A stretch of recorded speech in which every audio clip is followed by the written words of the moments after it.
इंदौर संभाग के commissioner doctor Pawan Sharma और जिला कलेक्टर मनीष सिंह समेत मातहत अधिकारियों ने शनिवार को महाराजा यशवंतराव अस्पताल में कोविड-19 का टीका लगवाया।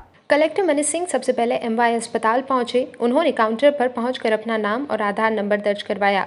इसके बाद 10 नंबर का टोकन लेकर टीकाकरण कक्ष में पहुंचे और टीका लगवाया। कमिश्नर डॉक्टर पवन शर्मा सुबह 11:30 बजे टीका लगवाने पहुंचे। टीका लगवाने के बाद कमिश्नर और कलेक्टर को प्रमाण पत्र भी दिया गया। टीका लगवाने के बाद कलेक्टर मनीष सिंह ने कहा कि पहले लोगों में कोरोना का डर था, अब वह खत्म हो चुका है।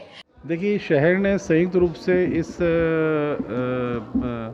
एक नेचुरल डिज़ास्टर बोलेंगे इसको, महामारी से लड़ाई लड़ी है मार्च से लेकर के अब तक। और ईश्वर की मेहरबानी से जिस प्रकार से डॉक्टर्स ने काम किया है, जिस प्रकार से अस्पताल संचालकों ने सपोर्ट किया है शहर के रहवासियों को, उससे काफ़ी मैं बोलूँगा कम कैजुअलिटीज़ में पूरी महामारी का दौर गुजरा है।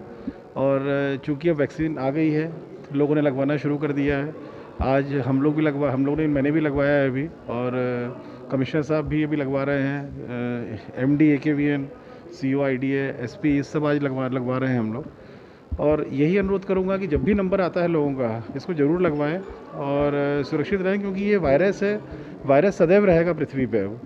तो कभी भी ये अटैक ना करे वायरस। इसके लिए अभी लगेगा, फिर 28 दिन बाद एक सेकेंड डोज लगेगी, उसके बाद फिर एंटीबॉडीज़ बनेंगी। और दूसरा संदेश ही देना चाहूँगा कि ये वैक्सीनेशन लगाने के बाद भी मास्क का ज़रूर उपयोग करें। प्रिकॉशन सारे वैसे ही रखें जैसे अपन रख रहे हैं अभी। केवल वैक्सीन लगाने से तत्काल ही एंटीबॉडीज़ डेवलप नहीं होती हैं। सेकेंड डोज के बाद फिर 7 दिन या 14 दिन के बाद डेवलप होना शुरू होती हैं, तो वो भी प्रिकॉशन रखना है। और जब भी टर्न आए, मेरा अनुरोध सभी से है, तत्काल इस सुविधा का फ़ायदा लें। सरकार की तरफ से बहुत बृहत तैयारियाँ की गई हैं इसमें। माननीय मुख्यमंत्री जी रेगुलर हम लोग की VC लेते रहते हैं इसमें, और उनकी चिंता भी यही है कि सभी लोगों को जल्द से जल्द टीके लग जाएं, वैक्सीनेशन हो जाए कोविड का, ताकि सभी सुरक्षित रहें इसमें। कोविड संक्रमितों की संख्या भी कम हो गई है, टीकाकरण भी शुरू हुआ है। अभी पहला डोज लगवाने के बाद भी लोगों को सावधानी बरतनी होगी। जिन्हें पहला डोज लगा है उन्हें दूसरा डोज लग जाए, इसके 1 सप्ताह बाद ही रोग प्रतिरोधक क्षमता में इजाफा होगा। ऐसे में लोगों को जब भी सावधानी रखने की ज़रूरत है। MYH में कमिश्नर और कलेक्टर के अलावा SP Ashutosh Bagdi, MPIDC executive director Rohan Saxena, SDM Ajay Dev Sharma, SP intelligence Rajesh Sahay, जिला पंचायत CEO हिमांशु चंद्र ने भी टीका लगवाया। अधिकारियों के साथ उनके ड्राइवर, गनमैन और अन्य कर्मचारी भी टीका लगवाने के लिए शामिल हुए। कोरोना की लड़ाई में लगभग अंतिम फेज में है।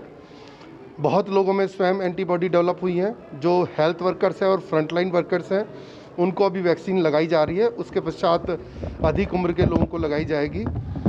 परंतु संक्रमण अभी समाप्त नहीं हुआ है। एक बड़ी संख्या में जब लोगों में प्रोटेक्शन और एंटीबॉडी होंगे, तो हम साइकिल को, वायरस की लाइफ साइकिल को ब्रेक कर पाएंगे। इसलिए जहां वैक्सीन से प्रोटेक्शन प्राप्त हो रहा है, साथ ही हमको मास्क लगा के रखना है और सोशल डिस्टेंसिंग का पालन करना है, और उसी से हम इस वायरस की लाइफ साइकिल को तोड़कर संक्रमण को ख़त्म कर पाएंगे।